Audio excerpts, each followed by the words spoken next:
따뜻해요. 엄마랑 똑같아요. 3년간 침묵하던 아이의 목소리는 바람에 실려온 봄 같았습니다.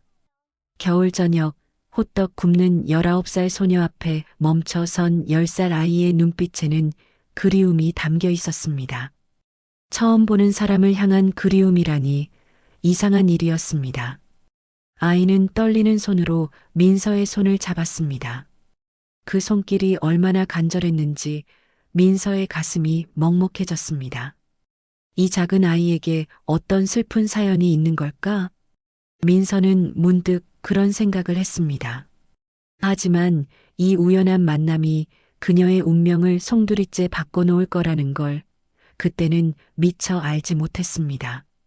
무료로 할 수 있는 구독과 좋아요를 눌러주시면 새로운 이야기가 올라올 때마다 누구보다 빠르게 알림을 받아보실 수 있습니다. 겨울 새벽 5시 거리는 아직 어둠에 잠겨 있었습니다. 지하철역 앞 인도에 낡은 포장마차 한 대가 멈춰 섰습니다. 바퀴가 삐걱거리며 내는 소음만이 고요한 새벽을 깨웠습니다. 19살 민서는 거친 숨을 내쉬며 포장마차 손잡이에서 손을 놓았습니다. 손바닥에 박힌 굳은 살이 아렸지만 익숙한 통증이었습니다. 그녀는 낡은 장갑을 벗어 입김을 불어넣었습니다. 하얀 김이 피어올랐다가 차가운 공기 속으로 흩어졌습니다. 포장마차 덮개를 걷어올리자 냉기가 한층 더 매서웠습니다. 민서는 떨리는 손으로 철판에 불을 붙였습니다. 파란 불꽃이 치솟았고 철판이 천천히 달궈지기 시작했습니다. 그녀는 플라스틱 통에 담긴 반죽을 꺼냈습니다. 어젯밤 새벽 1시까지 치댄 반죽이었습니다. 반죽을 치대는 민서의 손놀림은 기계적이었습니다. 밀고 접고 다시 밀고 손가락 끝이 시려서 감각이 거의 없었지만 멈출 수 없었습니다. 이 반죽이 오늘 하루벌이를 결정했습니다. 다음 주까지 외할아버지 병원비 150만 원을 마련해야 했습니다. 민서는 잠시 손을 멈추고 주머니에서 낡은 사진 한 장을 꺼냈습니다. 구겨진 모서리, 바른 색깔. 10년 전 엄마와 함께 찍은 마지막 사진이었습니다. 사진 속 엄마는 환하게 웃고 있었고 9살 민서는 엄마 품에 안겨 있었습니다. 엄마.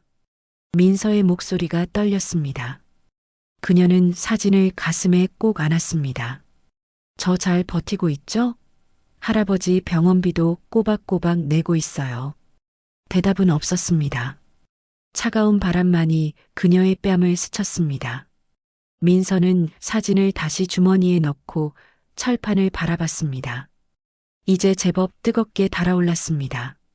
첫 손님이 올 때까지는 아직 2시간이 남았습니다. 민서는 반죽을 철판 위에 올리고 주걱으로 둥글게 펴기 시작했습니다. 지글지글 소리가 났습니다. 익숙한 소리였지만 위로가 되지는 않았습니다. 3개월 전만 해도 민서에게는 꿈이 있었습니다. 특성화고를 졸업하고 중소기업에 취직했을 때 그녀는 처음으로 미래를 그려볼 수 있었습니다. 정직원으로 일하며 할아버지 병원비를 내고 작은 원룸이라도 얻어 살 수 있을 거라고 믿었습니다. 하지만 현실은 달랐습니다. 3개월간 일했지만 월급은 한 푼도 나오지 않았습니다. 사장은 핑계만 늘어놓았습니다. 민서가 노동청에 진정을 넣자 사장은 민서를 폭행죄로 무고했습니다. 경찰서 조사를 받는 과정에서 전과 기록이 생겼고 회사는 그것을 빌미로 민서를 해고했습니다. 전과자는 채용할 수 없다는 통보를 받았을 때 민서는 아무 말도 할 수 없었습니다. 억울했지만 싸울 힘이 없었습니다.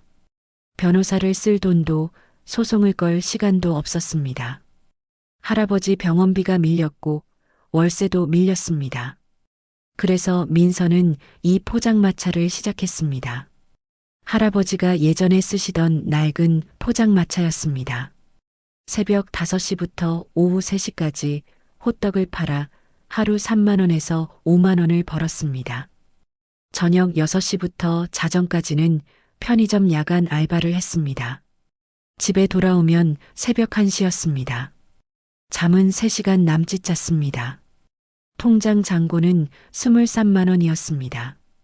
다음 주까지 150만 원을 마련할 방법이 보이지 않았습니다. 민서는 반죽을 뒤집으며 한숨을 내쉬었습니다. 김이 모락모락 피어올랐습니다. 설탕과 계피 가루를 뿌리자 달콤한 향이 퍼졌습니다. 이 향기가 손님을 불러오기를 바랄 뿐이었습니다. 차가운 철판 앞에 선 민서의 뒷모습은 외로웠습니다. 어깨는 축 처졌고 등은 구부정했습니다. 19살 소녀의 모습이 아니었습니다. 마치 세상의 무게를 혼자 짊어진 사람 같았습니다. 나는 혼자야. 민서는 속으로 중얼거렸습니다. 아무도 날 도와주지 않아. 그냥 버티는 수밖에. 하늘이 조금씩 밝아오기 시작했습니다. 하지만 민서의 마음속은 여전히 어두웠습니다. 그녀는 다시 반죽을 치대기 시작했습니다. 오늘도 내일도 모레도 계속될 하루였습니다. 포장마차 옆 벽에는 작은 액자가 걸려 있었습니다. 엄마 사진이었습니다. 민서는 가끔 그 사진을 바라보며 위로를 받았습니다. 하지만 오늘은 그마저도 위로가 되지 않았습니다. 첫 손님이 올 시간이 다가왔습니다. 민서는 호떡을 접시에 담고 기다렸습니다. 아무도 오지 않았습니다. 거리는 여전히 텅 비어 있었습니다. 민서는 철판 앞에 서서 차가운 바람을 맞으며 생각했습니다. 언제까지 이렇게 살아야 할까? 끝이 보이지 않았습니다. 오후 3시 민서는 포장마차를 정리하고 병원으로 향했습니다. 오늘은 외할아버지를 면회하는 날이었습니다. 병원까지 가는 버스 안에서 민서는 창밖을 멍하니 바라봤습니다. 오늘 하루 벌이는 4만 5천 원이었습니다. 예상보다 적었습니다. 병원 복도는 소독약 냄새로 가득했습니다. 민서는 익숙한 걸음으로 4층 신경과 병동으로 올라갔습니다. 할아버지 병실 문 앞에서 잠시 숨을 고르고 문을 열었습니다. 할아버지 왔어요. 침대에 누워 계시던 할아버지가 고개를 돌렸습니다. 78살 김용덕 할아버지는 예전보다 훨씬 야위어 있었습니다. 할아버지의 눈빛이 민서를 향했지만 그 안에는 아무런 인식도 담겨 있지 않았습니다. 당신은 누구요? 할아버지의 목소리는 낯선 사람을 대하는 투였습니다. 민서의 가슴이 철렁 내려앉았습니다. 지난주까지만 해도 할아버지는 민서를 알아봤었습니다. 가끔 이름을 헷갈려 하셨지만 적어도 손녀라는 건 알고 계셨습니다. 할아버지, 저예요. 민서요. 손녀 민서. 민서는 할아버지 손을 잡으며 말했습니다. 하지만 할아버지는 고개를 가로저으며 손을 빼냈습니다. 손녀? 내게 손녀가 있나? 난 자식도 없는데. 할아버지의 말에 민서는 할 말을 잃었습니다. 할아버지는 딸 한수진을 잊어버린 것이었습니다. 엄마를 잊어버렸으니 민서도 기억할 리 없었습니다. 할아버지, 민서의 목소리가 떨렸습니다. 간호사가 들어와 민서의 어깨를 가볍게 두드렸습니다. 보호자분, 잠시 밖에서 이야기할까요? 민서는 고개를 끄덕이고 병실을 나왔습니다. 복도 벤치에 주저앉자 눈물이 터져 나왔습니다. 참으려 했지만 소용없었습니다. 어깨가 들썩였고 숨이 막혔습니다. 할아버지, 저 진짜 혼자인가 봐요. 민서는 무릎에 얼굴을 묻고 흐느꼈습니다. 엄마도 없고 이제 할아버지도. 간호사가 민서 옆에 조용히 앉았습니다. 50대 중반쯤 되어 보이는 여성이었습니다. 그녀는 민서의 등을 천천히 토닥였습니다. 혼자라고 생각하지 마세요, 아가씨. 간호사의 목소리는 따뜻했습니다. 당신을 기다리는 사람이 어딘가에 있을 거예요. 가족이란 건 때로 우리가 예상하지 못한 곳에서 나타나기도 하죠.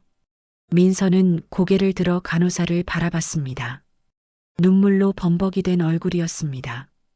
저한텐 가족이 없어요. 엄마는 돌아가셨고 아빠는 태어날 때부터 없었어요. 민서는 쓴웃음을 지었습니다. 할아버지가 유일한 가족이었는데 이제 할아버지도 절 모르시잖아요. 간호사는 민서의 손을 꼭 잡았습니다. 아가씨, 기억이 사라진다고 해서 사랑까지 사라지는 건 아니에요. 할아버지는 아가씨를 기억 못하셔도 마음 깊은 곳에선 여전히 아가씨를 사랑하고 계실 거예요. 민서는 대답하지 못했습니다. 그저 눈물만 흘렀습니다. 간호사는 계속 말을 이었습니다. 그리고 가족은 꼭 피로만 이어지는 게 아니에요. 진짜 가족은 서로를 선택하는 거예요. 당신이 누군가를 가족으로 받아들이고 누군가가 당신을 가족으로 받아들일 때 그게 진짜 가족이 되는 거죠. 민서는 간호사의 말을 곱씹었습니다. 하지만 지금 당장은 와닿지 않았습니다.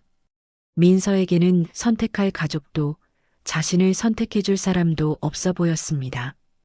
고맙습니다. 위로해 주셔서. 민서는 일어서며 눈물을 닦았습니다. 간호사는 민서를 따뜻한 눈빛으로 바라봤습니다. 힘내세요, 아가씨. 인생은 우리가 생각하는 것보다 더 많은 기적을 준비하고 있어요. 민서는 고개를 숙여 인사하고 병실로 돌아갔습니다. 할아버지는 여전히 창밖을 멍하니 바라보고 계셨습니다. 민서는 할아버지 침대 옆 의자에 앉아 조용히 손을 잡았습니다. 할아버지는 민서를 알아보지 못했지만 손을 내놓지는 않았습니다. 그것만으로도 민서는 조금 위안을 받았습니다. 할아버지, 제가 매일 올게요. 매일 얼굴 보여드릴게요. 할아버지는 대답 대신 고개만 끄덕였습니다. 알아듣는 건지 모르겠지만 민서는 계속 말을 이었습니다. 제가 혼자가 아니라고 생각할 수 있게 할아버지가 있어주세요. 병실 창문 너머로 해가 지고 있었습니다. 민서는 할아버지 손을 꼭 쥔 채 석양을 바라봤습니다. 마음은 여전히 텅 비어 있었지만 간호사가 했던 말이 귓가에 맴돌았습니다. 예상하지 못한 곳에서 나타나는 가족. 서로를 선택하는 가족. 그런 게 정말 있을까요? 민서는 알 수 없었습니다. 병원을 나온 민서는 시계를 확인했습니다. 저녁 5시 반이었습니다. 6시까지 편의점에 출근해야 했습니다. 버스를 타고 20분을 달려 원룸으로 돌아온 민서는 재빨리 유니폼으로 갈아입었습니다. 거울 속 자신의 얼굴이 초췌해 보였지만 신경 쓸 겨를이 없었습니다. 편의점까지는 걸어서 10분 거리였습니다. 민서는 종종 걸음으로 거리를 가로질렀습니다. 저녁 6시 정각 편의점 문을 열고 들어서자 주인 아주머니가 반겼습니다. 민서야, 왔구나. 오늘 밤에 물건 많이 들어와. 정리 좀 부탁해. 네, 알겠습니다. 민서는 카운터 뒤에 서서 앞치마를 메었습니다. 이곳에서 12시까지 6시간을 일하면 하루 5만 원을 받았습니다. 한 달이면 150만 원이었습니다. 할아버지 병원비와 딱 맞아떨어지는 금액이었습니다. 하지만 월세 30만 원과 생활비를 생각하면 턱없이 부족했습니다. 그래서 새벽 호떡 장사를 시작한 것이었습니다. 아침 5시부터 오후 3시까지 호떡을 팔아 하루 3만 원에서 5만 원을 벌었습니다. 날씨가 좋고 손님이 많은 날은 5만 원을 넘기기도 했지만 비가 오거나 추운 날에는 2만 원도 안 될 때가 있었습니다. 민서는 카운터에 서서 손님을 응대하며 머릿속으로 계산했습니다. 이번 달 병원비는 냈지만 다음 달 병원비를 또 모아야 했습니다. 그런데 월세가 이틀 후면 밀립니다. 통장 잔고는 23만 원. 어떻게든 일주일 안에 70만 원을 더 벌어야 했습니다. 한숨이 절로 나왔지만 참았습니다. 한숨 쉴 시간에 물건 하나라도 더 정리하는 게 나았습니다. 같은 시각 서울 강남 한복판의 초고층 빌딩 최상층에서는 전혀 다른 세계가 펼쳐지고 있었습니다. 58살 박재호는 넓은 회장실 창가에 서서 야경을 내려다보고 있었습니다. 수백억 원짜리 부동산 계약서가 책상 위에 놓여 있었지만 그의 마음은 전혀 다른 곳에 가 있었습니다. 재우는 손목시계를 확인했습니다. 6시 30분. 지우가 학원에서 돌아올 시간이었습니다. 그는 재킷을 걸치고 회장실을 나섰습니다. 회장님, 먼저 퇴근하십니까? 비서 강민우가 물었습니다. 응, 지우 데리러 가야지. 오늘 저녁은 집에서 먹을 거야. 알겠습니다. 기사님께 연락드리겠습니다. 재우는 전용 엘리베이터를 타고 지하 주차장으로 내려갔습니다. 검은색 고급 세단이 대기하고 있었습니다. 차에 타자 기사가 출발했습니다. 학원 앞에 도착하자 10살 지우가 기다리고 있었습니다. 작은 체구에 단정한 교복을 입은 소녀였습니다. 하지만 그 얼굴에는 생기가 없었습니다. 입술은 꼭 다물어져 있었고 눈빛은 어딘가 멍했습니다. 지우야. 재훈이 차에서 내려 손을 내밀었습니다. 지우는 아무 말 없이 아빠 손을 잡았습니다. 둘은 차에 탔고 집으로 향했습니다. 차 안은 조용했습니다. 재훈은 딸에게 말을 걸어보려 했습니다. 오늘 학원은 어땠어? 지우는 고개만 끄덕였습니다. 말은 없었습니다. 배고프지? 집에 가서 저녁 먹자. 지우는 다시 고개를 끄덕였습니다. 여전히 말이 없었습니다. 재훈의 가슴이 먹먹했습니다. 3년 전 7살이던 지우는 옥상에서 엄마가 떨어지는 장면을 목격했습니다.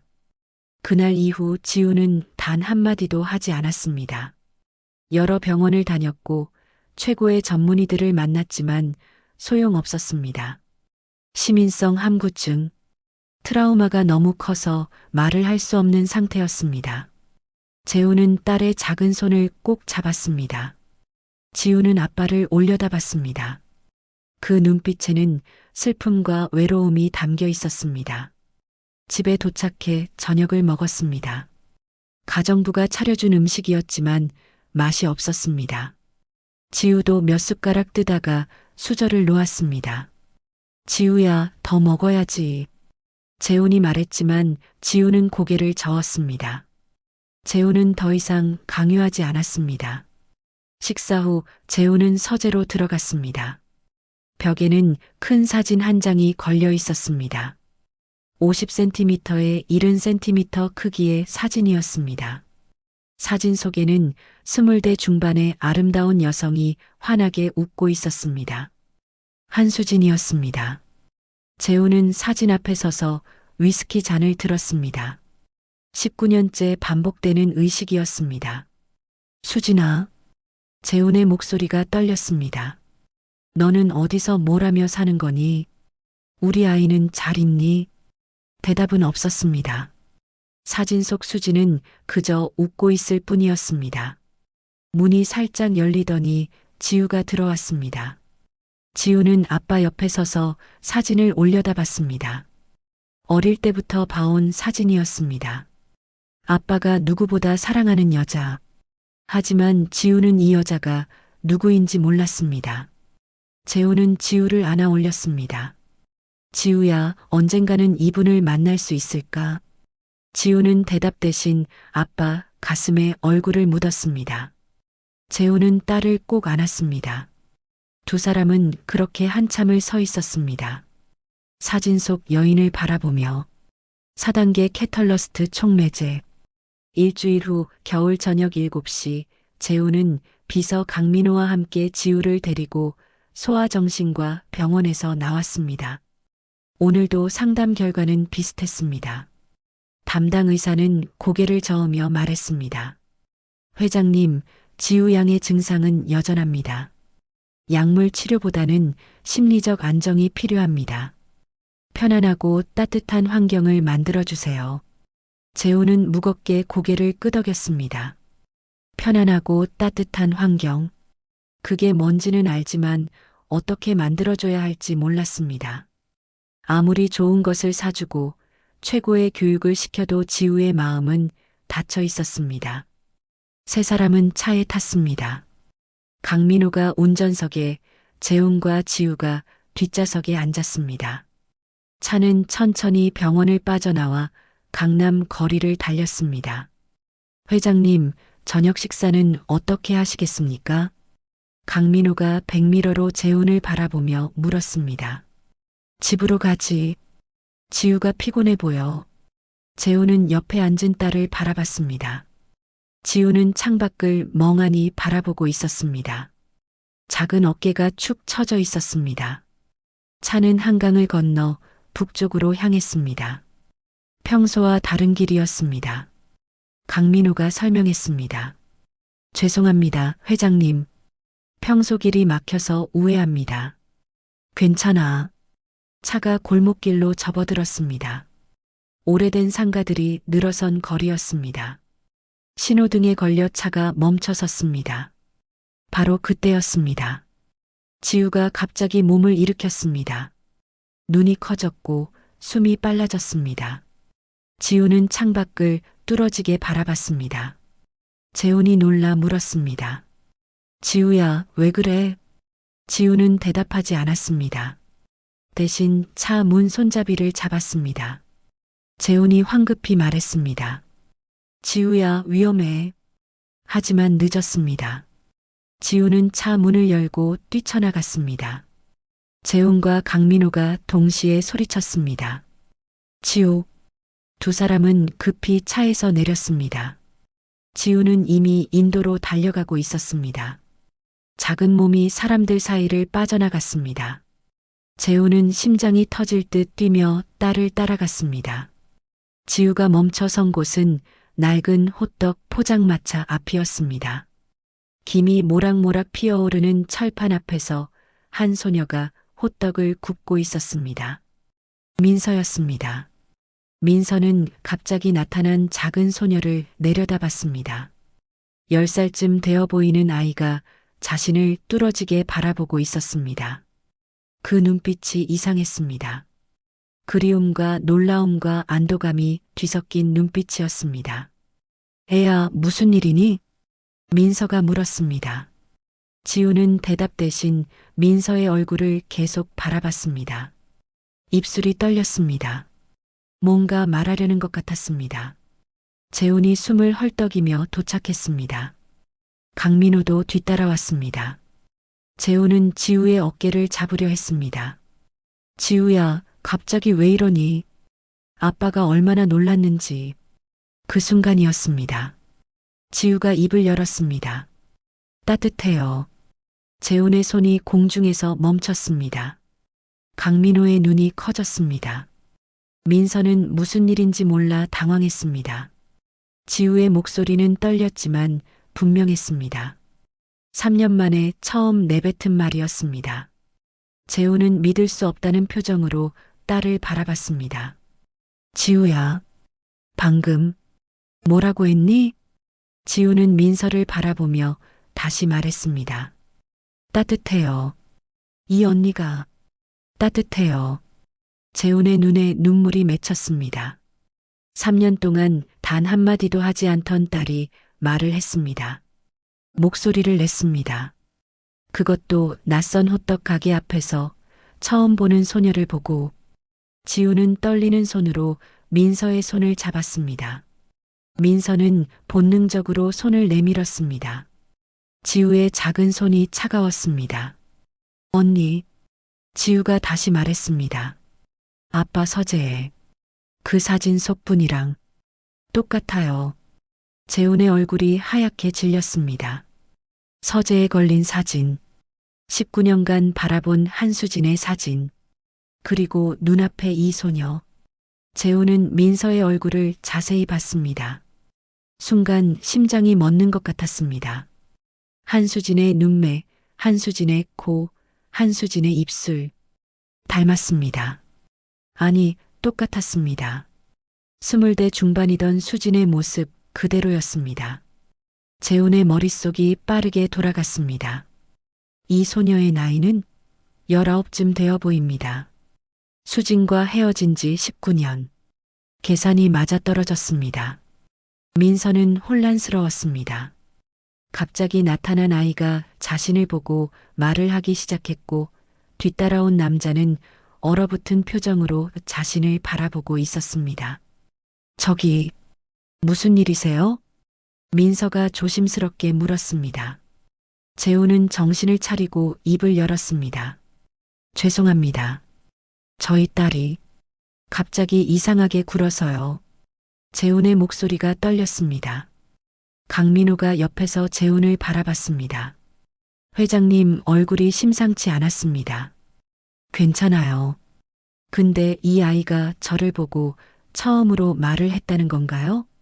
민서가 지우를 내려다보며 물었습니다. 지우는 민서의 손을 꼭 쥔 채 놓지 않았습니다. 네, 그렇습니다. 3년 만에 처음이에요. 재훈이 대답했습니다. 민서는 깜짝 놀랐습니다. 3년이나요? 네. 이 아이가 3년 동안 한마디도 안 했어요. 그런데 지금 재훈은 말을 잇지 못했습니다. 지우를 보고 민서를 보고 다시 지우를 봤습니다. 기적 같은 일이었습니다. 민서는 지우를 꼭 껴안았습니다. 왜 그런지 모르겠지만 이 아이를 안아주고 싶었습니다. 잘했어, 얘야. 용기 내서 말해줘서 고마워. 지우는 민서의 품에 안겨 눈을 감았습니다. 3년 만에 느끼는 따뜻함이었습니다. 재훈은 한참을 민서를 바라보다가 조심스럽게 물었습니다. 이름이 뭐예요? 민서는 지우를 아는 채 대답했습니다. 민서예요. 한민서요. 재훈의 몸이 굳었습니다. 한민서. 19년 전 수진이 임신 사실을 말했더라면 지으려 했던 이름이었습니다. 어느 날 저녁 둘이 공원 벤치에 앉아 이야기하던 때가 떠올랐습니다. 수진이 물었었죠. 우리 나중에 아이 낳으면 이름 뭐라고 지을까? 재훈은 웃으며 대답했습니다. 딸을 낳으면 민서는 어때? 백성민자의 선역서자. 따뜻한 저녁 노을 같은 아이로 자라라고. 그 이름을 수진이 혼자 지은 것이었습니다. 재훈의 손이 떨렸습니다. 입술이 바짝 말랐습니다. 그는 애써 침착하려 애쓰며 다시 물었습니다. 나이는 몇 살이에요?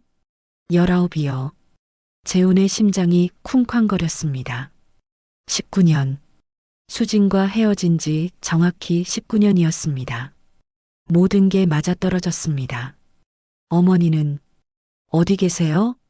재훈의 목소리가 떨렸습니다. 민서는 잠시 망설이다가 조용히 대답했습니다. 엄마는 돌아가셨어요. 한수진. 9년 전에요. 재훈은 그 자리에서 얼어붙었습니다. 수진이 죽었습니다. 9년 전에. 민서가 10살 때 재훈은 숨쉬기가 힘들었습니다. 가슴이 찢어지는 것 같았습니다. 19년간 그리워한 여인이 이미 9년 전에 세상을 떠났다니. 강민호가 재훈의 팔을 붙잡았습니다. 회장님 얼굴이 창백했습니다. 회장님 괜찮으십니까? 재훈은 고개를 끄덕였지만 눈빛은 흔들렸습니다. 민서는 이상하다는 표정으로 재훈을 바라봤습니다. 저기, 괜찮으세요? 네, 괜찮습니다. 그냥 잠깐 어지러워서요. 재훈은 깊게 숨을 들이마셨습니다. 정신을 차려야 했습니다. 지금 당장 확인해야 할 것들이 있었습니다. 죄송한데요. 호떡 하나만 주시겠어요? 네, 잠시만요. 민서는 지우를 놓고 철판으로 돌아갔습니다. 호떡을 굽는 동안 재훈은 민서를 계속 관찰했습니다. 손놀림, 걸음걸이, 옆 얼굴. 모든 게 수진을 닮았습니다. 지우는 민서 옆에 바짝 붙어서 호떡 굽는 모습을 지켜봤습니다. 입가에 작은 미소가 떠올랐습니다. 3년 만에 보는 지우의 미소였습니다. 자, 여기요. 조심하세요. 뜨거워요. 민서가 호떡을 건넸습니다. 재우는 지갑을 꺼냈습니다. 얼마죠? 2,000원이에요. 재우는 10,000원권을 건넸습니다. 거스름돈은 됐어요. 우리 지우가 3년 만에 말을 했으니까요. 그 정도 가치는 있죠. 민서는 난처한 표정을 지었습니다. 아니에요. 그건 너무. 받으세요. 부탁이에요. 재훈의 목소리에는 간절함이 묻어났습니다. 민서는 고개를 끄덕였습니다. 재훈은 지우의 손을 잡았습니다. 지우야, 이제 가야지. 지우는 고개를 저었습니다. 그리고 다시 입을 열었습니다. 언니, 내일도 올 수 있어요? 민서는 놀랐습니다. 이 아이가 계속 말을 하고 있었습니다. 그럼 언제든지 와. 언니가 호떡 구워줄게. 지우가 환하게 웃었습니다. 재우는 가슴이 뭉클했습니다. 세 사람은 차로 돌아왔습니다. 차 안은 한동안 조용했습니다. 강민호가 조심스럽게 입을 열었습니다. 회장님, 혹시 그 아가씨가? 응, 아마도. 재훈의 목소리는 무거웠습니다. 이름도 민서고 나이도 19살이고 어머니 이름도 한수진이고 모든 게 일치해. 확실히 하셔야 합니다. DNA 검사를. 재훈은 고개를 끄덕였습니다. 알아. 하지만 재훈은 뒷좌석에 앉은 지우를 백미러로 바라봤습니다. 지우는 창밖을 보며 작게 웃고 있었습니다. 3년 만에 보는 평화로운 얼굴이었습니다. 지우 때문에 걱정이야. 만약 민서가 내 딸이 아니라면 지우는 또 상처받을 거야. 강민호는 잠시 생각하다가 말했습니다. 회장님, 사설 조사 기관을 통하면 은밀하게 할 수 있습니다. 민서 양이 모르게요. 그게 가능해? 네. 민서 양이 사용한 물건이나 머리카락 같은 걸로도 검사할 수 있습니다. 재우는 한참을 고민했습니다. DNA 검사를 해야 할까요? 만약 민서가 자신의 딸이 아니라면 어떻게 될까요? 하지만 만약 딸이 맞는다면 19년간 찾던 딸을 드디어 찾는 것입니다. 민호야. 네, 회장님. 조사해줘. 하지만 절대 민서 양이 알면 안 돼. 그 아이가 상처받으면 안 돼. 알겠습니다. 집으로 돌아온 재호는 서재로 들어가 한수진의 사진 앞에 섰습니다. 위스키 잔을 들었지만 마시지 못했습니다. 손이 너무 떨렸습니다. 수진아, 민서가 우리 딸이니? 내가 혼자 낳아서 키운 우리 딸이 맞니? 눈물이 흘러내렸습니다. 왜 말하지 않았어? 왜 혼자 짊어졌어? 내가 도와줄 수 있었는데. 재우는 바닥에 주저앉았습니다. 19년간의 그리움과 9년간의 부재가 한꺼번에 밀려왔습니다. 한편 민서는 호떡 장사를 마치고 집으로 돌아오는 길이었습니다. 머릿속이 복잡했습니다. 오늘 만난 그 남자와 아이. 특히 그 남자의 반응이 이상했습니다.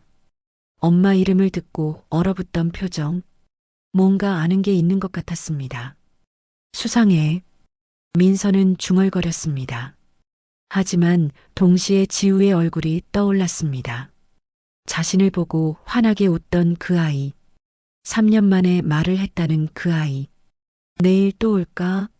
민서는 이상하게도 그 아이를 다시 보고 싶었습니다. 다음 날 아침 10시, 재우는 회사 회장실에서 강민호를 불렀습니다. 비서는 서류 봉투 하나를 들고 들어왔습니다. 회장님, 의뢰했던 사설조사 기관 정보입니다. 재우는 봉투를 받아들었습니다. 안에는 DNA 검사 전문 업체의 명함과 절차 안내서가 들어 있었습니다. 이 업체는 비밀 보장이 확실합니다. 샘플만 확보하면 일주일 안에 결과가 나옵니다. 재우는 명함을 한참 들여다봤습니다. 손가락 끝이 떨렸습니다. 이 검사 하나로 모든 게 결정됩니다. 민서가 자신의 딸인지 아닌지. 민호야. 네, 회장님. 민서 양이 절대 눈치채면 안 돼. 그 아이가 상처받는 건 견딜 수 없어. 강민호는 고개를 끄덕였습니다. 제가 조심스럽게 처리하겠습니다. 하지만 회장님, 강민호가 망설이다 말을 이었습니다. 신분을 숨기시는 건 나중에 문제가 될 수 있습니다. 민서 양이 나중에 알게 되면 배신감을 느낄 수 있어요. 재우는 창밖을 바라봤습니다. 알아. 하지만 지금은 그 아이와 가까워지는 게 먼저야. 재벌 회장 박재훈이 아니라 그냥 평범한 사람으로 다가가고 싶어. 언제까지 숨기실 겁니까? DNA 결과가 나올 때까지. 만약 민서가 내 딸이 맞다면 그때 모든 걸 말할 거야. 진심으로 사과하고 딸로 받아들이겠다고. 재우는 결심한 표정이었습니다. 오늘부터 민서 양 호떡 가게에 다닐 거야. 단골 손님으로. 회장님 차림으로는 안 되겠네요. 강민호가 재훈의 고급 양복을 바라보며 말했습니다. 재훈은 고개를 끄덕였습니다. 집에 가서 평범한 옷으로 갈아입고 갈게. 시계도 빼고 차도 바꿔야겠지.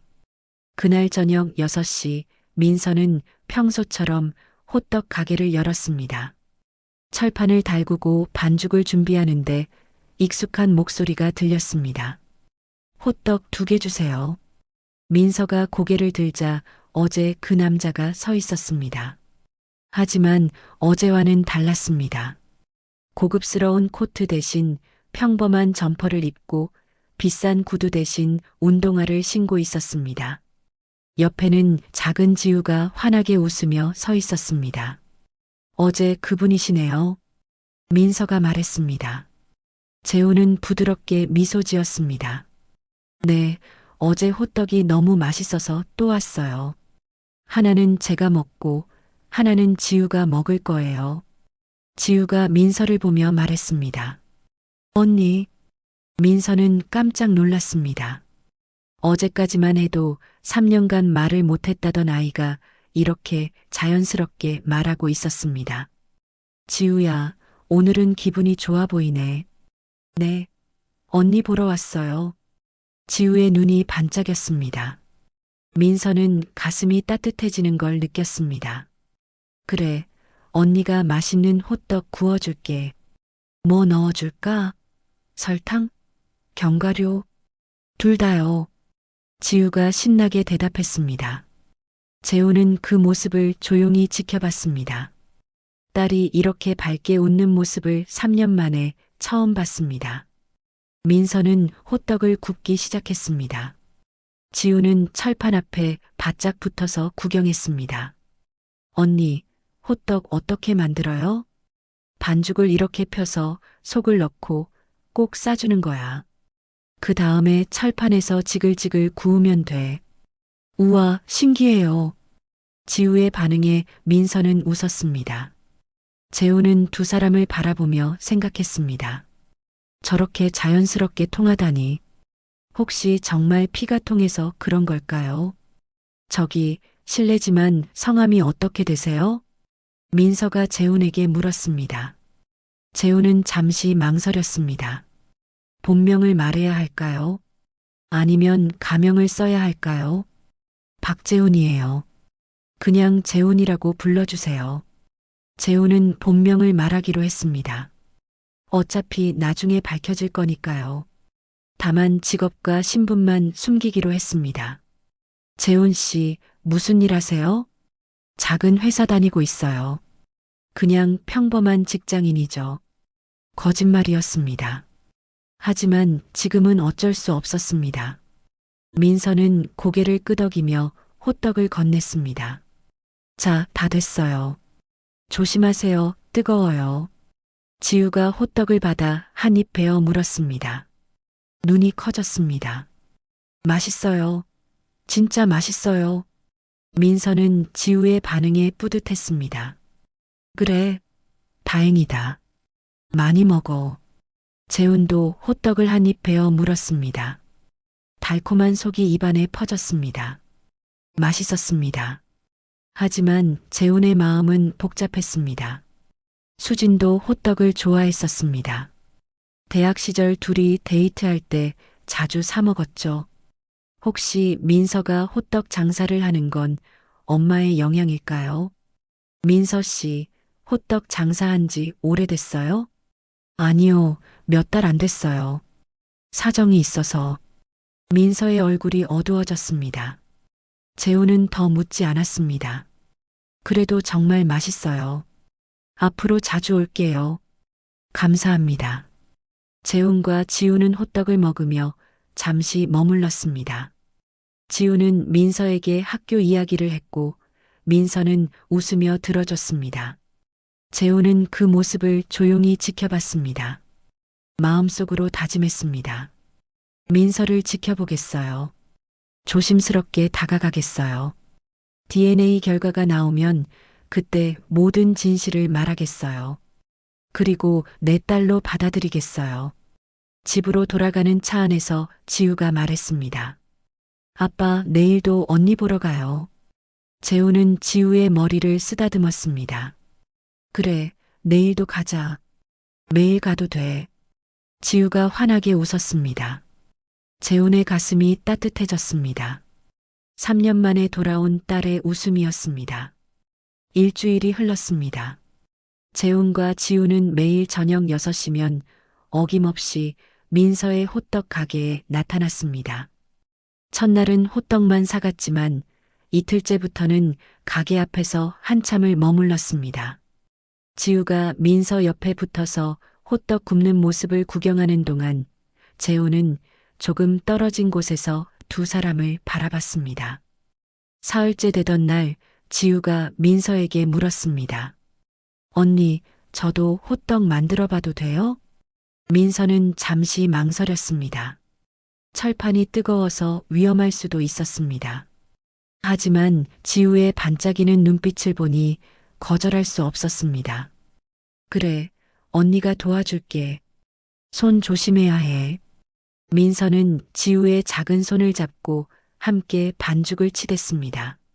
지우의 손이 따뜻했습니다. 민서는 이상한 기분이 들었습니다. 마치 오래전부터 알던 동생을 돌보는 것 같은 익숙함이었습니다.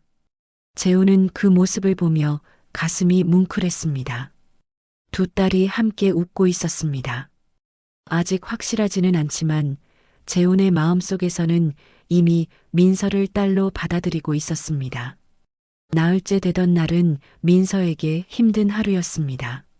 새벽 호떡 장사가 잘 안 되어 2만 원밖에 못 벌었고 병원에서는 할아버지 상태가 더 악화됐다는 연락이 왔습니다.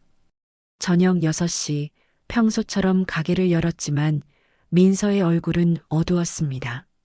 재훈과 지우가 왔을 때 민서는 억지로 웃었습니다. 어서 오세요. 하지만 재훈은 알아차렸습니다. 민서의 눈이 부서 있었고 목소리에 힘이 없었습니다. 민서 씨, 무슨 일 있어요? 민서는 고개를 저었습니다. 아니에요, 괜찮아요. 하지만 호떡을 굽다가 손이 미끄러져 주걱을 떨어뜨렸습니다. 민서가 황급히 주워들었지만 손이 떨리고 있었습니다. 재훈은 더 이상 참지 못하고 철판 앞으로 다가갔습니다. 제가 도와드릴게요. 아니에요, 괜찮아요. 손님이. 저도 배우고 싶어요. 호떡 굽는 법. 재훈은 부드럽게 말했습니다. 민서는 잠시 망설이다가 고개를 끄덕였습니다. 재훈은 앞치마를 두르고 민서 옆에 섰습니다. 민서가 알려주는 대로 반죽을 철판에 올렸습니다. 하지만 서툴렀습니다. 반죽이 철판에 달라붙었고 뒤집으려다가 손을 철판에 가까이 대는 바람에 데었습니다. 아!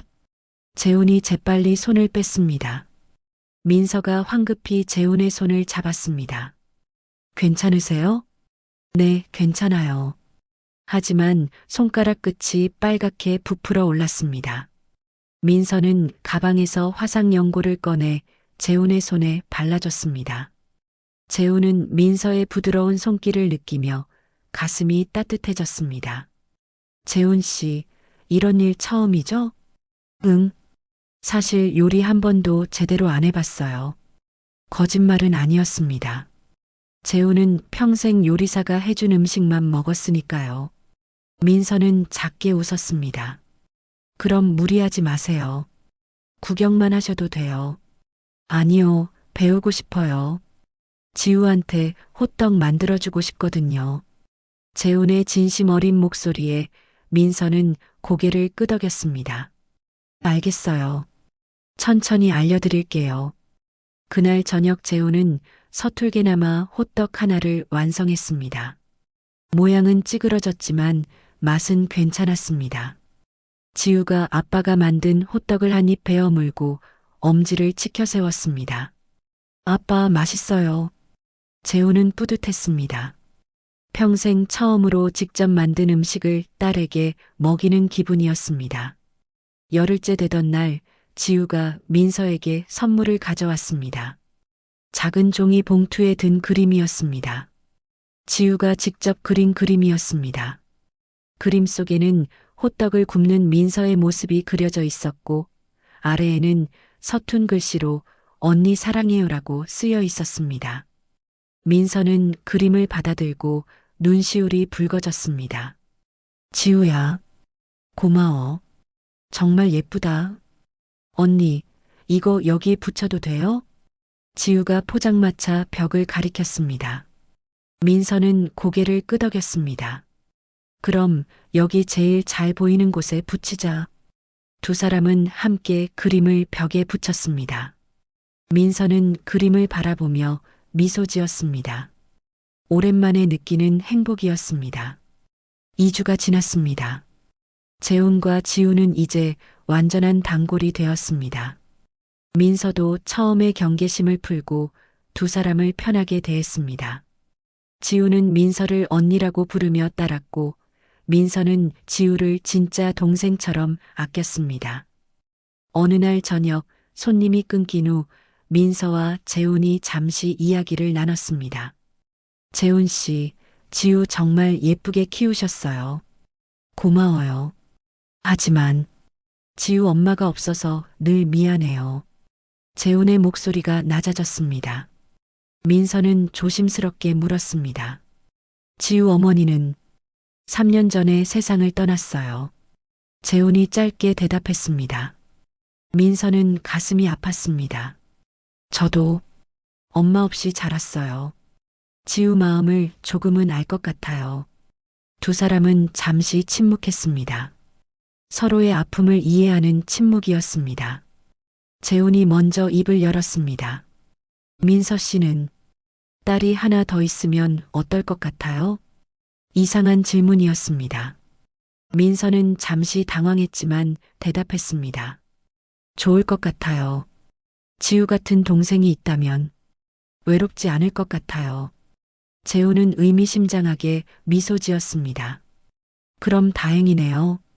민서는 재훈의 표정이 묘하다고 느꼈지만 더 묻지 않았습니다. 3주째 민서에게 문제가 생겼습니다. 병원비가 밀렸습니다. 3주째 되던 날 민서는 병원 원무과에서 난감한 통보를 받았습니다. 보호자님, 이번 달 병원비가 아직 입금 안 됐는데요. 150만 원입니다. 민서는 통장을 확인했습니다. 잔액은 70만 원, 80만 원이 부족했습니다. 지난주 날씨가 나빠 호떡 장사가 안 됐고 편의점 알바비도 아직 안 나왔습니다. 죄송해요. 이번 주 안에 꼭 입금할게요. 이번이 두 번째예요. 다음에 또 밀리면 퇴원 조치될 수 있습니다. 민서는 고개를 숙였습니다.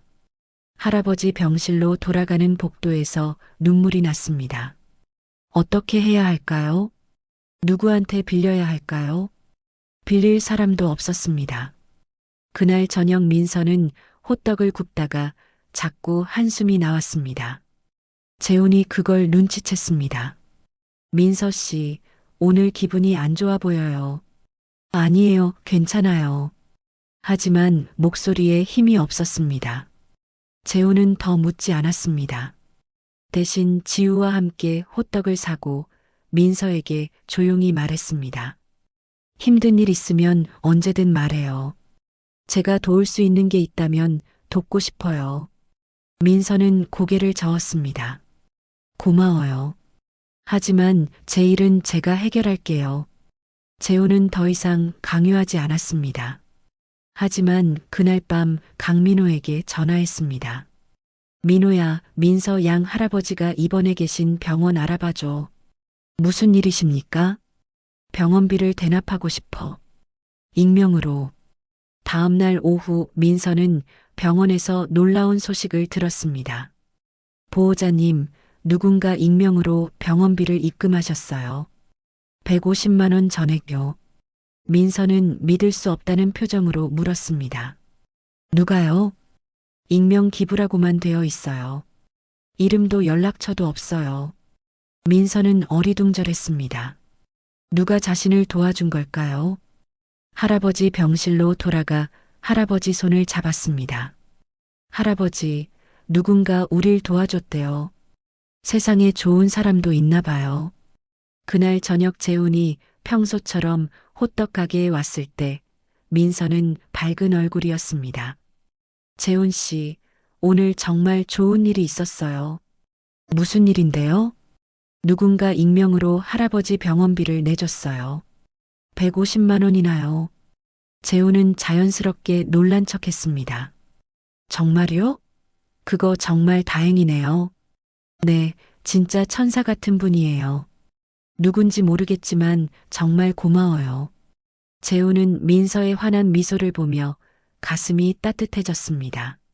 나흘 후 민서의 호떡 가게에 이상한 일이 벌어졌습니다. 갑자기 손님이 몰려들기 시작한 것입니다.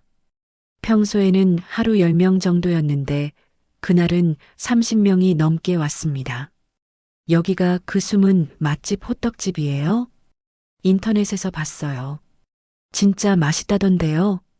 민서는 당황하며 호떡을 구웠습니다. 손님들은 줄을 서서 기다렸습니다. 그날 하루 매출이 15만 원이었습니다. 평소의 3배였습니다. 재훈은 멀리서 그 모습을 지켜보며 미소 지었습니다. 강민호에게 시킨 SNS 마케팅이 효과를 본 것입니다. 다음 날도 그 다음 날도 손님이 많았습니다. 민서는 정신없이 호떡을 구웠고 통장 잔고가 점점 늘어났습니다.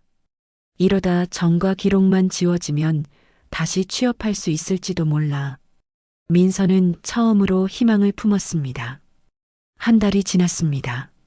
지우의 변화는 더욱 놀라웠습니다. 처음에는 짧은 단어만 말했던 지우가 이제는 자연스럽게 문장으로 대화했습니다. 언니, 오늘 학교에서 미술 시간에 언니 그림 그렸어요. 정말? 어떻게 그렸는데? 언니가 호떡 굽는 거요. 선생님이 정말 잘 그렸대요. 지우는 더 이상 침묵하는 아이가 아니었습니다. 밝고 활발한 10살 소녀로 돌아왔습니다. 재우는 매일 밤 일기를 썼습니다. 오늘도 지우가 웃었습니다. 민서 덕분입니다. 아직 DNA 결과는 안 나왔지만 내 마음속에서 민서는 이미 내 딸입니다. 어느 날 저녁 손님이 끊긴 후 민서와 재훈이 포장마차 앞에서 이야기를 나눴습니다. 재훈 씨, 요즘 너무 행복해요. 손님도 많아지고 지우도 매일 보고 재훈 씨도 매일 오시고 민서의 목소리에는 진심이 담겨 있었습니다. 재훈은 조심스럽게 물었습니다. 민서 씨는 가족이 더 생기면 어떨 것 같아요? 민서는 잠시 생각하다가 대답했습니다. 좋을 것 같아요. 사실 전 평생 혼자였거든요. 엄마도 일찍 돌아가시고 아빠는 태어날 때부터 없었고 할아버지만 있었는데 할아버지도 이제 절 기억 못 하시고 민서의 목소리가 잠겼습니다. 재훈은 민서의 어깨를 가볍게 두드렸습니다. 혼자가 아니에요, 민서 씨. 지우도 있고 제가 있잖아요. 민서는 고개를 들어 재훈을 바라봤습니다. 재훈의 눈빛이 따뜻했습니다. 감사해요, 재훈 씨. 재훈 씨랑 지우를 만나서 정말 행복해요. 가족 같아요. 재훈의 가슴이 뭉클했습니다. 가족. 맞습니다. 우리는 가족입니다. 곧 모든 진실을 말할 수 있을 것입니다. 한 달 반이 지난 어느 날 오전 10시, 재훈은 회장실에서 강민호를 기다리고 있었습니다. 오늘 DNA 검사 결과가 나오는 날이었습니다. 재훈의 손은 책상 위에서 떨리고 있었습니다. 노크 소리가 들렸습니다. 회장님, 들어가도 될까요? 들어와. 강민호가 들어왔습니다. 손에는 봉인된 서류 봉투가 들려 있었습니다. 재훈은 숨을 멈췄습니다. 결과가 나왔습니까? 네, 회장님. 강민호는 봉투를 재훈에게 건넸습니다. 재훈의 손이 떨렸습니다. 봉투를 뜯는 것조차 힘들었습니다. 한참을 망설이다가 천천히 뜯었습니다. 서류를 꺼냈습니다. 첫 페이지에는 DNA 분석 결과가 적혀 있었습니다. 재훈의 눈이 한 줄에 고정됐습니다.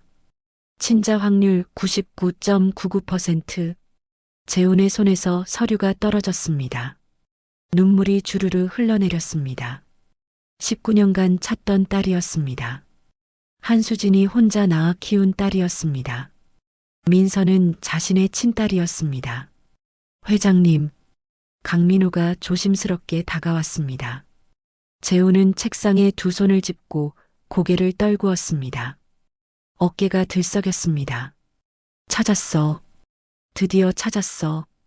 재훈의 목소리는 울먹였습니다. 수진아, 우리 딸을 찾았어. 민서를 찾았어. 재훈은 한참을 울었습니다. 19년간의 그리움, 9년간의 부재, 한 달 반 동안의 조마조마함이 한꺼번에 터져 나왔습니다. 강민호는 조용히 기다렸습니다. 재훈이 진정될 때까지 아무 말도 하지 않았습니다. 얼마나 지났을까요? 재훈은 눈물을 닦고 고개를 들었습니다. 눈이 빨갛게 충혈되어 있었습니다. 민호야. 네, 회장님. 오늘 저녁 민서에게 모든 걸 말할 거야. 강민호의 표정이 굳어졌습니다. 회장님, 신중하셔야 합니다. 알아. 하지만 더 이상 숨길 수 없어. 이제 확실해졌으니까. 재훈은 서류를 다시 집어들었습니다. 내가 누구인지, 민서가 내 딸이라는 것을, 그리고 19년간 몰라서 미안했다고 말할 거야. 민서 양이 받아들일까요? 강민호의 질문에 재훈은 잠시 말이 없었습니다. 모르겠어. 하지만 진실을 말해야 해. 더 늦으면 안 돼. 재훈은 일어서서 창밖을 바라봤습니다. 서울 시내가 한눈에 내려다 보였습니다. 어딘가에 민서가 있을 것입니다. 자신의 딸이.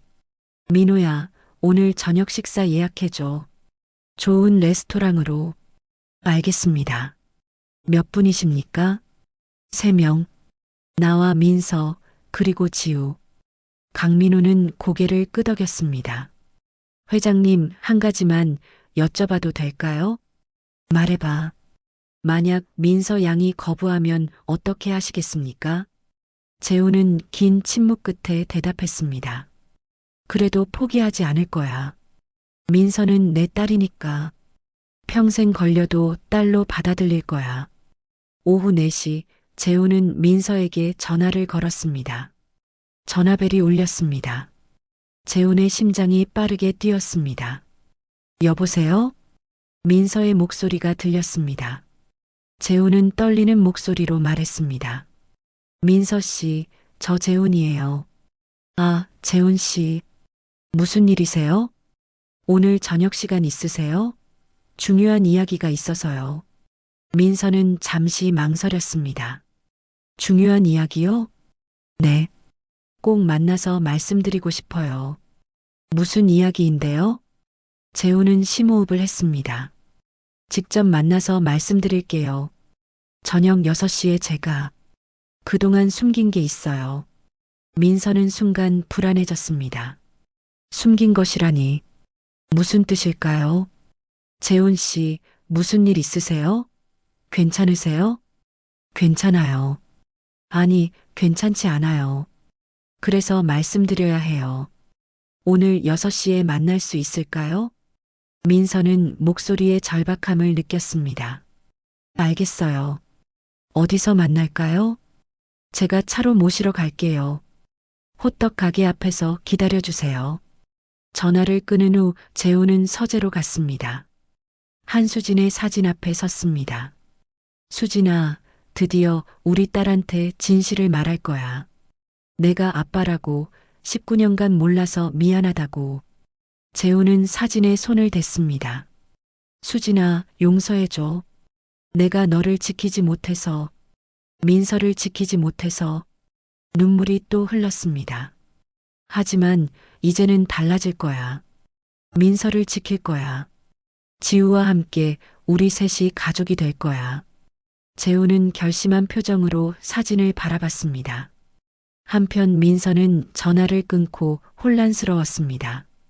재훈의 목소리가 이상했습니다. 뭔가 중요한 일이 있는 것 같았습니다.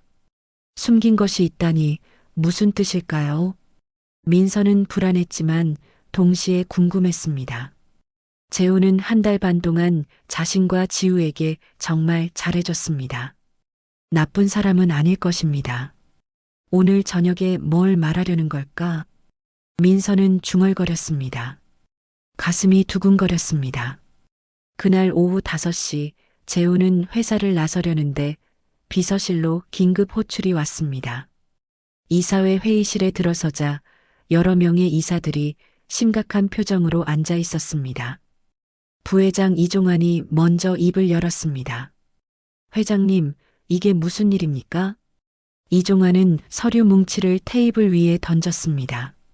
사설 탐정 보고서였습니다. 민서에 대한 조사 내용, DNA 검사 결과, 그리고 재훈이 1달 반 동안 민서를 만난 기록들이 적혀 있었습니다. 재훈의 얼굴이 굳었습니다. 이걸 어떻게... 회장님, 비서가 의뢰한 사설조사기관에 우리 사람이 있었습니다. 19년 전에 낳은 사생아가 있다니 이게 사실입니까? 재훈은 이종환을 똑바로 바라봤습니다. 민서는 사생아가 아닙니다. 내 친딸입니다. 호떡이나 팔고 있다던데요? 회사 이미지에 큰 타격입니다. 재훈의 주먹이 쥐어졌습니다. 내 딸 이야기를 함부로 하지 마십시오. 이종환이 비웃었습니다. 회장님, 이미 늦었습니다. 내일 아침 신문 1면에 나갈 겁니다. 우리가 언론에 정보를 흘렸거든요. 재훈의 얼굴이 하얗게 질렸습니다. 뭐라고요? 주주들이 알아야 하지 않겠습니까? 우리 회장님이 19년간 숨겨둔 딸이 있다는 걸요.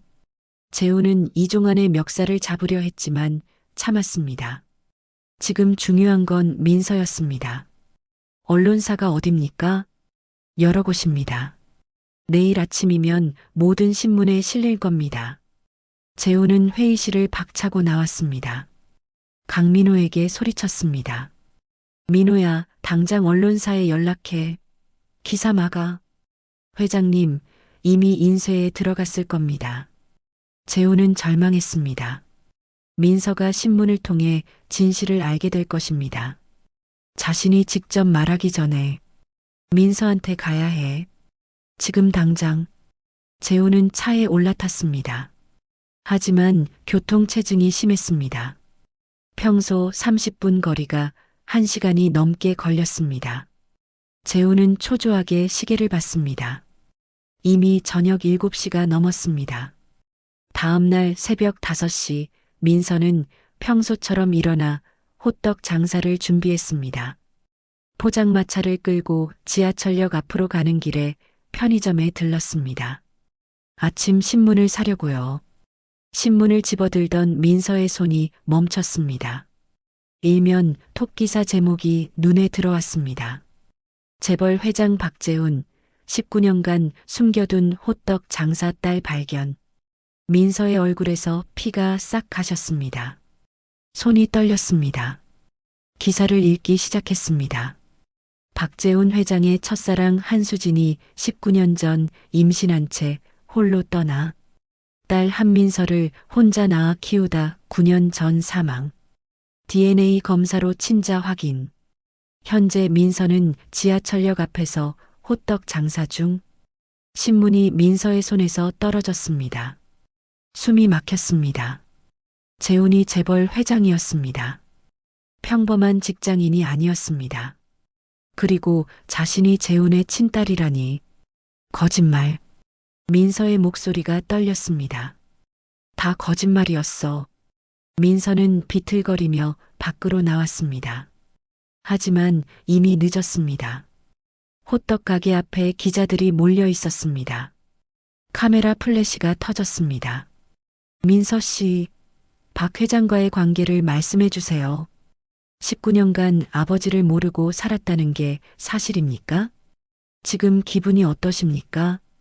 민서는 포장마차를 버리고 도망쳤습니다. 기자들이 뒤따라왔습니다.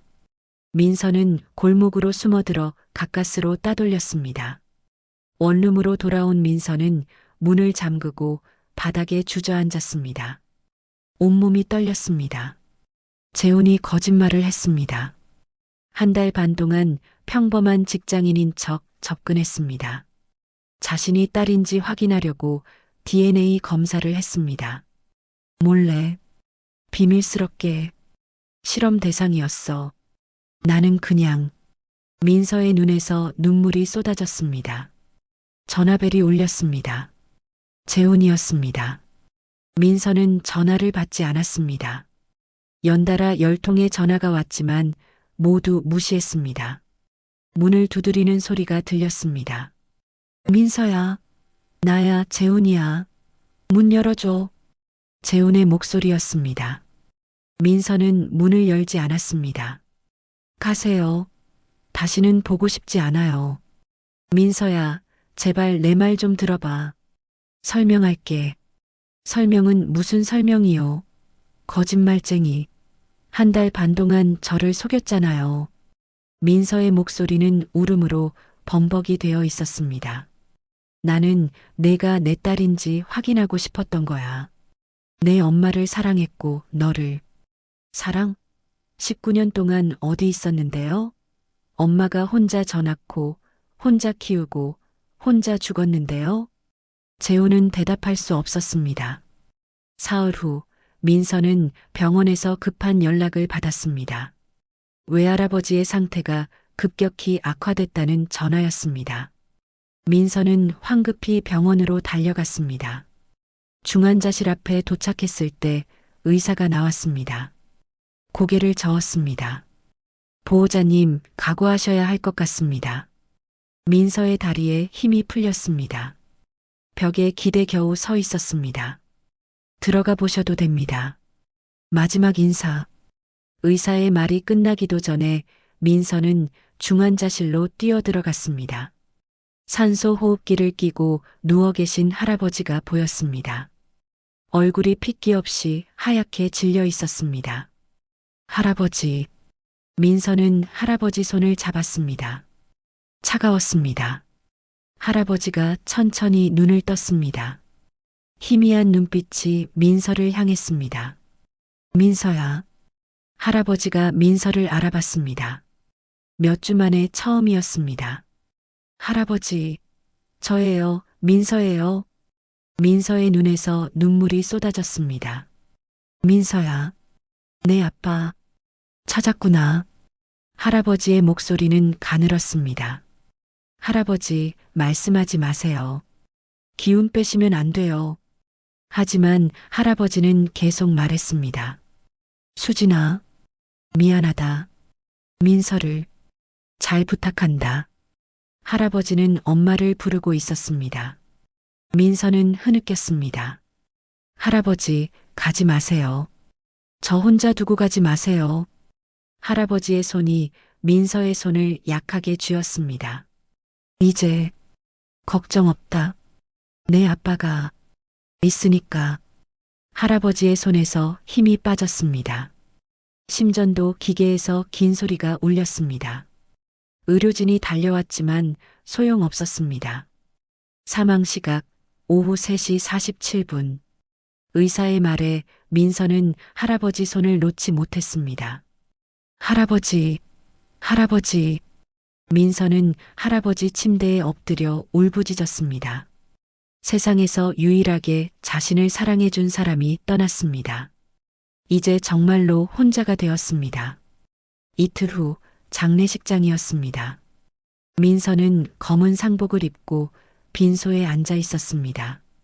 영정사진 속 할아버지는 웃고 있었지만 민서는 웃을 수 없었습니다. 조문객은 거의 없었습니다. 할아버지의 친구들은 대부분 이미 세상을 떠났고 민서에게는 아는 사람이 별로 없었습니다. 텅 빈 장례식장이 더욱 쓸쓸했습니다. 오후 4시쯤 문이 열리며 누군가 들어왔습니다. 재훈이었습니다. 지우도 함께였습니다. 재훈은 검은 양복을 입고 조이금 봉투를 들고 있었습니다. 민서는 고개를 돌렸습니다. 보고 싶지 않았습니다. 재훈이 조심스럽게 다가왔습니다. 민서야. 삼가 고인의 명복을 빕니다. 재훈이 조이금 봉투를 내밀었습니다. 민서는 받지 않았습니다. 필요 없어요. 돈으로 해결하려는 거예요? 민서의 목소리는 차갑고 날카로웠습니다. 재훈은 손을 거두었습니다. 그게 아니야.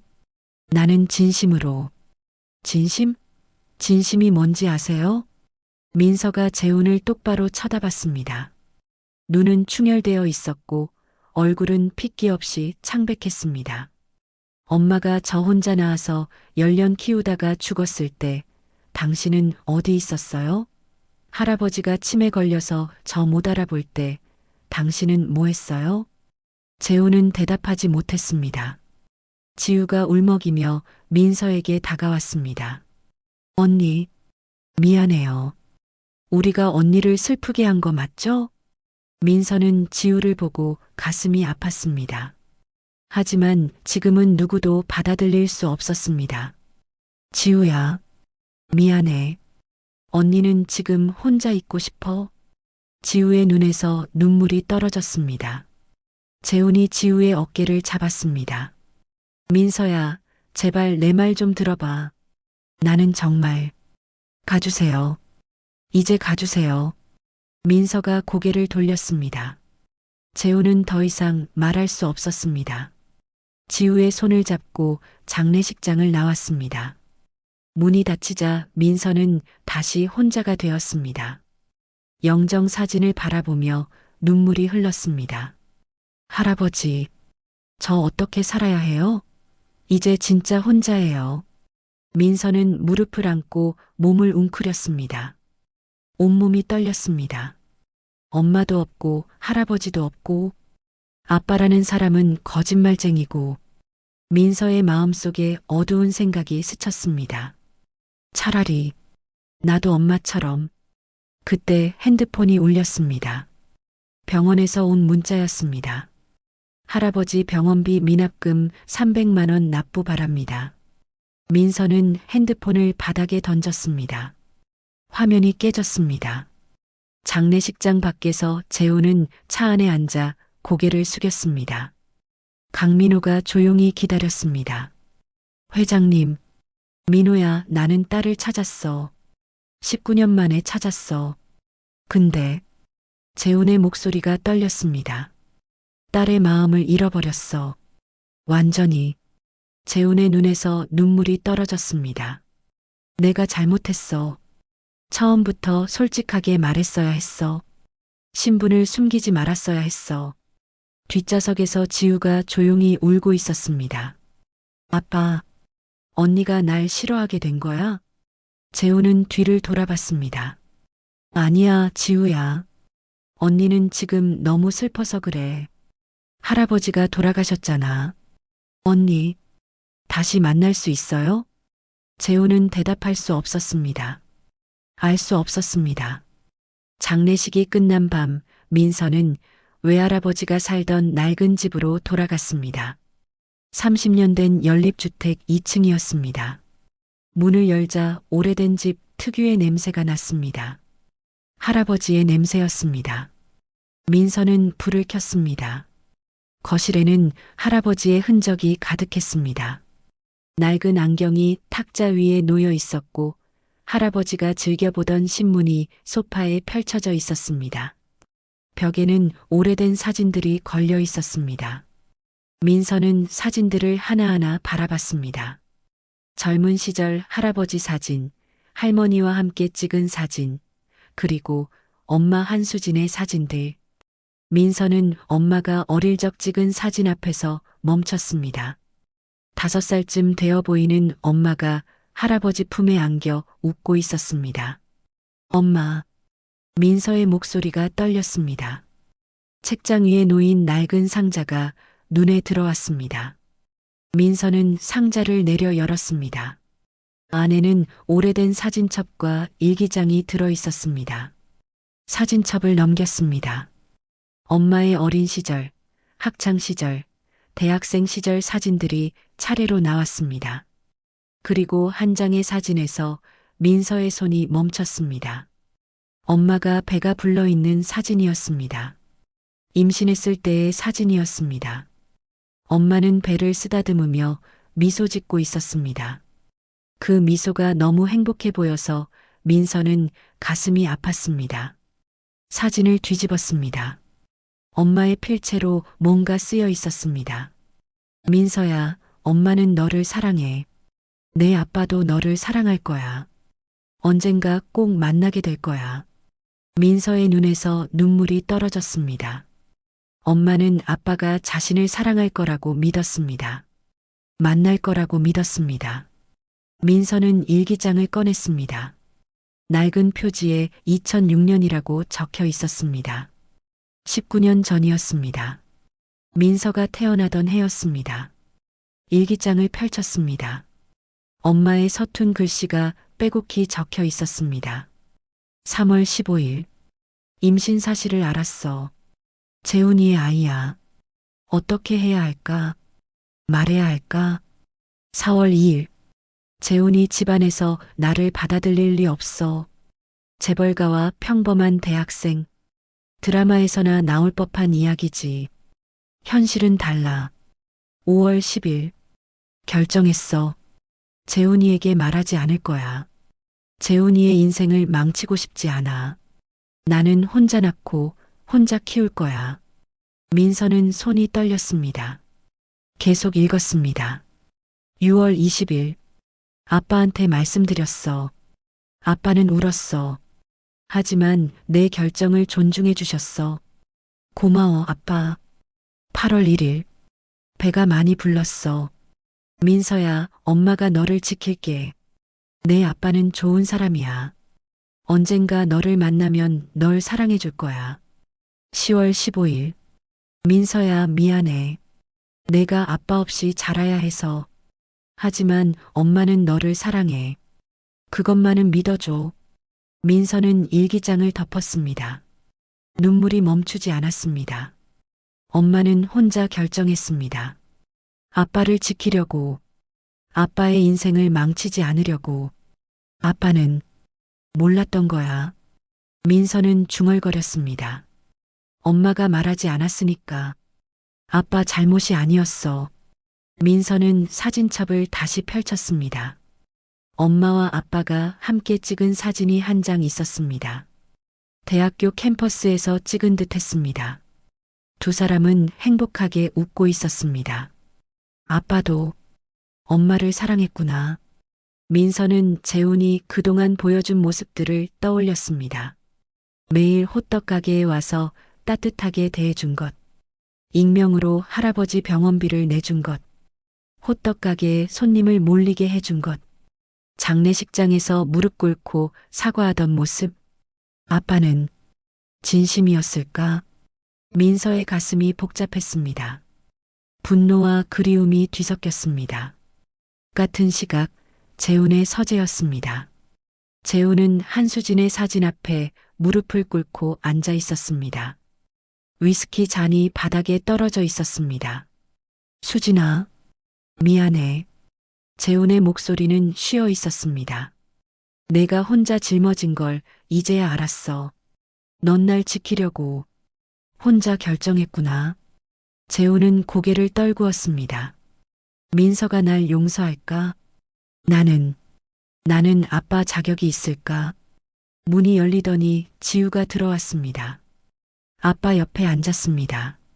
아빠 괜찮아요? 재훈은 지우를 안았습니다. 아빠가 잘못했어, 지우야. 언니한테. 아빠, 언니는 돌아올 거예요. 지우의 목소리는 확신에 차 있었습니다. 언니도 우리를 사랑하니까요. 다음 날 아침 9시, 민서는 엄마의 일기장을 품에 안고 앉아 있었습니다. 밤새 한숨도 자지 못했습니다. 머릿속이 복잡했습니다. 하지만 한 가지는 확실해졌습니다. 재훈을 만나야 한다는 것. 민서는 떨리는 손으로 핸드폰을 집어들었습니다. 재훈의 번호를 눌렀습니다. 신호음이 울렸습니다. 한 번, 두 번, 세 번. 민서의 심장이 빠르게 뛰었습니다. 여보세요? 재훈의 목소리가 들렸습니다. 쉰 목소리였습니다. 잠을 제대로 못 잔 것 같았습니다. 민서는 입을 열었습니다. 목소리가 떨렸습니다. 아빠. 전화 너머로 숨소리가 멎었습니다. 긴 침묵이 흘렀습니다. 민서야.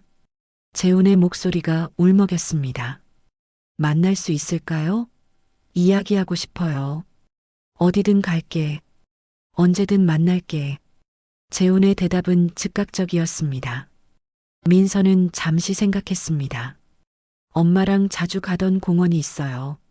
한강공원. 거기서 만나요. 알았어. 몇 시에? 11시요. 갈게. 꼭 갈게. 전화를 끊고 민서는 깊게 숨을 들이마셨습니다. 떨렸지만 도망치고 싶지 않았습니다. 진실을 들어야 했습니다. 아빠의 입에서 직접 11시 한강공원 벤치였습니다. 민서는 먼저 도착해 앉아 있었습니다. 강물이 천천히 흘렀고 겨울 햇살이 차가웠습니다. 재훈이 나타났습니다. 평소보다 초췌해 보였습니다. 눈 밑에 다크서클이 짙었고 수염도 깎지 않았습니다. 민서 옆에 조심스럽게 앉았습니다. 한동안 두 사람은 말이 없었습니다. 민서가 먼저 입을 열었습니다. 아빠, 엄마 일기장을 읽었어요. 재훈이 민서를 바라봤습니다. 엄마가 혼자 결정하셨더라고요. 아빠 인생을 지키려고. 민서의 목소리가 떨렸습니다. 아빠는 정말 몰랐던 거예요? 엄마가 임신한 걸? 재훈은 고개를 끄덕였습니다. 몰랐어. 수진이가 말하지 않았어. 만약 알았다면. 재훈의 목소리가 잠겼습니다. 만약 알았다면 모든 걸 버리고 수진이를 지켰을 거야. 가문도 회사도 다 버리고 수진이와 너를 지켰을 거야. 눈물이 재훈의 뺨을 타고 흘렀습니다. 미안해, 민서야. 19년간 너를 지키지 못해서, 수진이를 지키지 못해서. 민서도 울었습니다. 아빠, 왜 처음부터 말하지 않았어요? 재벌 회장이라는 걸. 제가 아빠 딸이라는 걸. 무서웠어.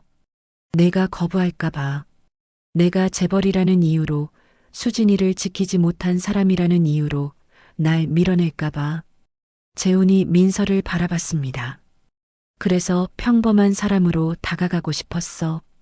DNA 검사로 확실히 하고 나서 말하려고 했어.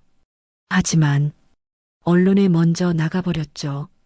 민서가 말을 이었습니다. 재훈은 고개를 숙였습니다. 미안해.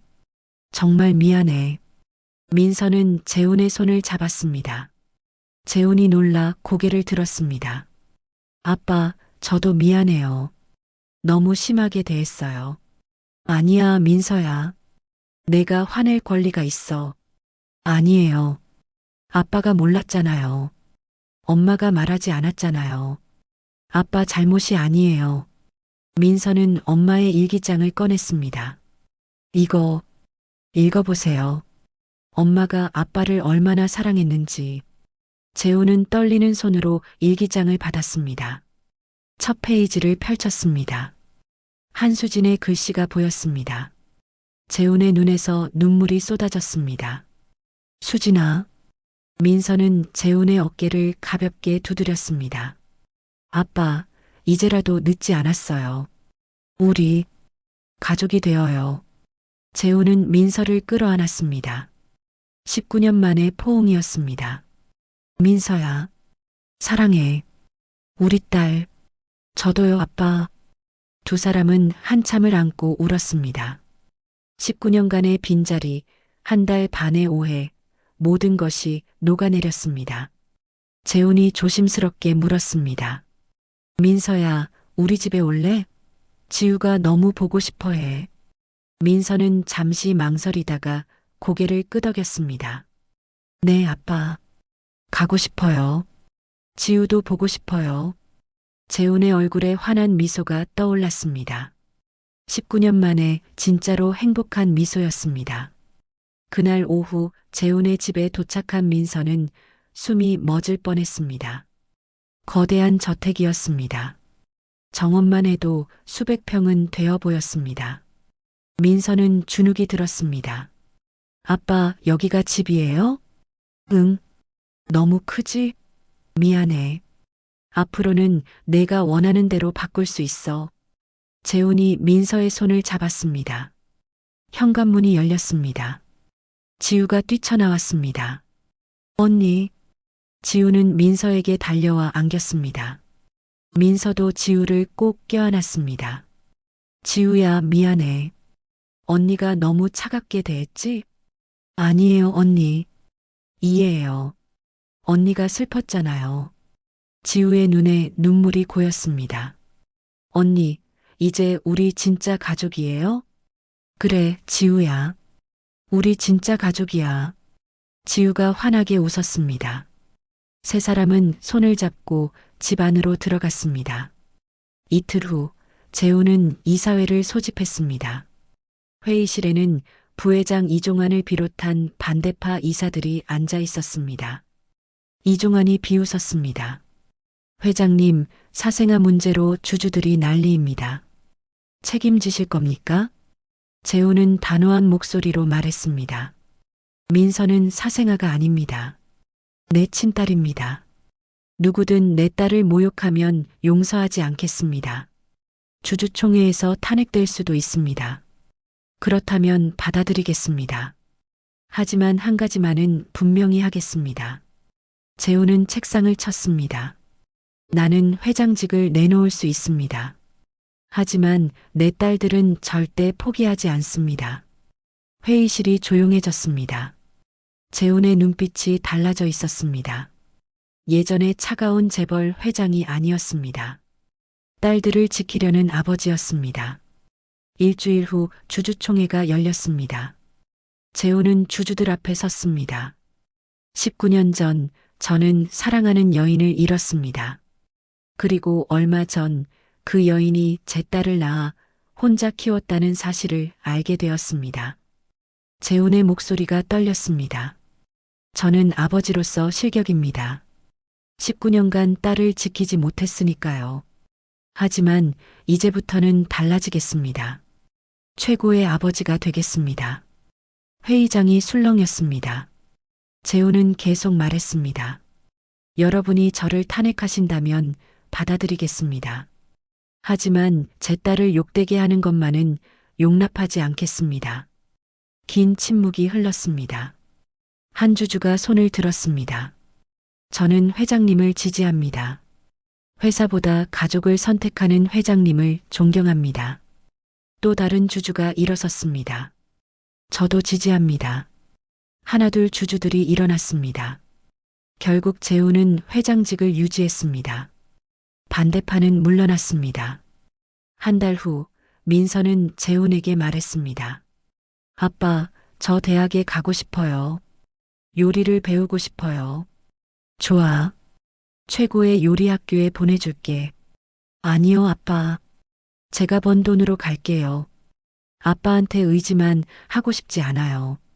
재우는 민서의 독립심을 존중했습니다. 알았어. 내가 원하는 대로 해. 그날 저녁 세 사람은 함께 한수진의 묘소를 찾아갔습니다. 비석 앞에 꽃을 놓았습니다. 엄마, 아빠를 찾았어요. 그리고 동생도 생겼어요. 민서가 말했습니다. 재훈도 무릎을 꿇었습니다. 수진아, 미안해. 이제라도 우리 딸을 잘 키울게. 약속해. 지우가 작은 목소리로 말했습니다. 할머니, 저는 지우예요. 할머니 딸 민서 언니를 정말 사랑해요. 세 사람은 묘소 앞에서 손을 잡고 서 있었습니다. 석양이 지고 있었습니다. 1년 후 겨울 새벽 6시였습니다. 하지만 이번에는 민서가 혼자가 아니었습니다. 강남의 한 골목에 새로 문을 연 호떡 카페 앞이었습니다. 간판에는 수진이네 호떡이라고 쓰여 있었습니다. 엄마를 기리는 이름이었습니다. 유리문을 열고 들어가자 따뜻한 공기가 느껴졌습니다. 인테리어는 깔끔하고 모던했지만 한쪽 벽에는 낡은 철판이 그대로 보존되어 있었습니다. 민서가 처음 호떡을 구웠던 그 철판이었습니다. 민서는 앞치마를 두르고 철판 앞에 섰습니다. 20살이 된 민서는 1년 전보다 훨씬 밝아 보였습니다. 얼굴에는 생기가 돌았고 눈빛은 자신감으로 빛났습니다. 주방 문이 열리며 재훈이 나왔습니다. 평범한 티셔츠와 청바지를 입고 커피 머신 앞에 섰습니다. 민서야, 오늘 새로운 호떡 레시피 써볼까? 좋아요, 아빠. 지우가 어제 말했던 딸기 크림 호떡 만들어 볼까요?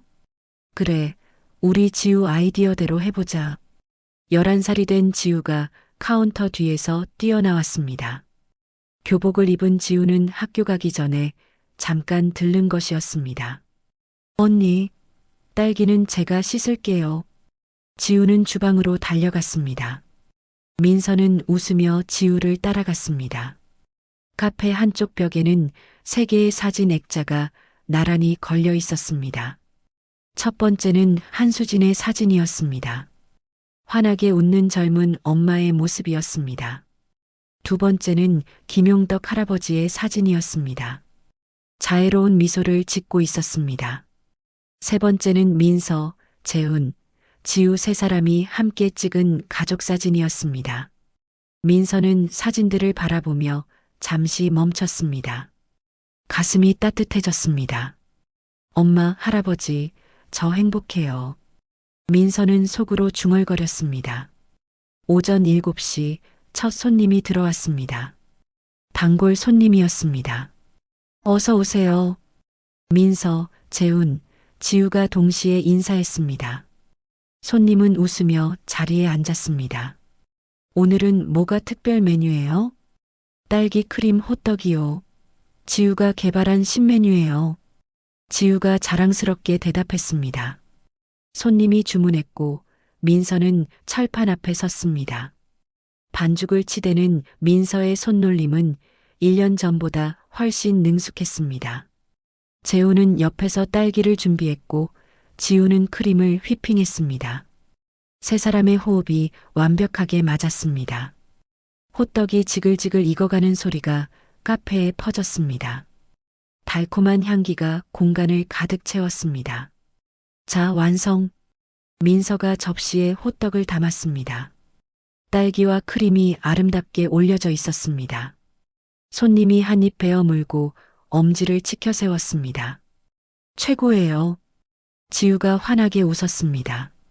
재우는 두 딸을 바라보며 행복한 미소를 지었습니다.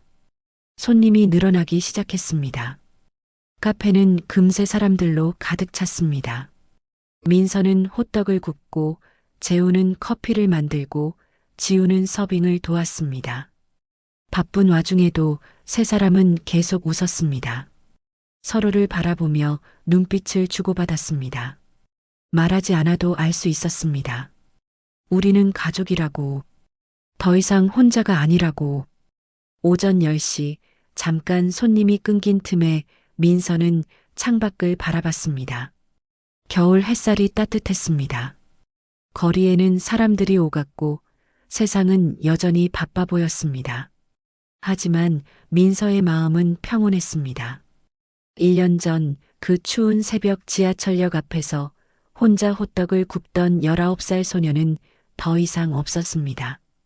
지금 여기에는 아빠와 동생이 있는 20살 민서가 있었습니다.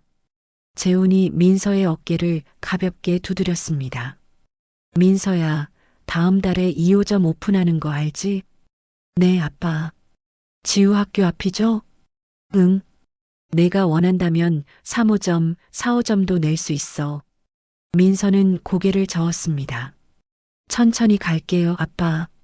지금 이대로도 충분히 행복해요. 지우가 두 사람 사이로 끼어들었습니다. 저는 대학생 되면 언니랑 같이 요리 배울 거예요. 그래, 지우야. 우리 같이 배우자. 민서가 지우의 머리를 쓰다듬었습니다. 다시 손님들이 들어오기 시작했습니다. 세 사람은 각자의 자리로 돌아갔습니다. 민서는 철판 앞에 섰고, 재우는 커피 머신 앞에 섰고, 지우는 카운터로 갔습니다. 민서는 반죽을 치대며 생각했습니다. 1년 전 저는 혼자였어요. 세상에 저를 사랑하는 사람이 아무도 없다고 생각했어요. 하지만 지금은 달라요. 아빠가 있고, 지우가 있고, 엄마와 할아버지가 하늘에서 지켜보고 있어요. 저는 더 이상 혼자가 아니에요. 드디어 집을 찾았어요. 카페 안은 따뜻했고 웃음소리로 가득했습니다. 벽에 걸린 사진 속 한수진과 김용덕이 미소 짓는 것 같았습니다. 인생을 오래 살아오신 당신은 알고 계실 거예요. 때로는 오해로, 때로는 상처로 멀어진 관계들이 있다는 걸. 하지만 재훈과 민서처럼 진심으로 다가가면 언제든 다시 시작할 수 있습니다. 혹시 연락하지 못한 자식이 있나요? 화해하지 못한 가족이 있나요? 이야기하고 싶었지만 참았던 마음이 있나요? 지금이라도 늦지 않았습니다. 용기 내어 전화 한 통, 문자 한 줄을 보내보세요. 당신이 살아온 삶도 당신의 진심도 충분히 아름답습니다. 남은 시간을 사랑하는 사람들과 따뜻하게 보내시길 바랍니다. 당신은 소중한 사람입니다. 끝까지 들어주신 여러분, 정말 감사합니다. 혹시 어디서 듣고 계셨는지 댓글로 알려주시겠어요? 여러분과 더 가깝게 소통하고 싶습니다. 그리고 오늘 이야기가 마음에 드셨다면 주변 소중한 분들께 공유해 주세요. 작은 위로가 필요한 누군가에게 이 이야기가 선물이 될 수 있습니다. 나눔은 2배의 행복을 만듭니다. 함께 나누시는 여러분 모두 복 받으실 거예요. 오늘도 들어주셔서 감사합니다.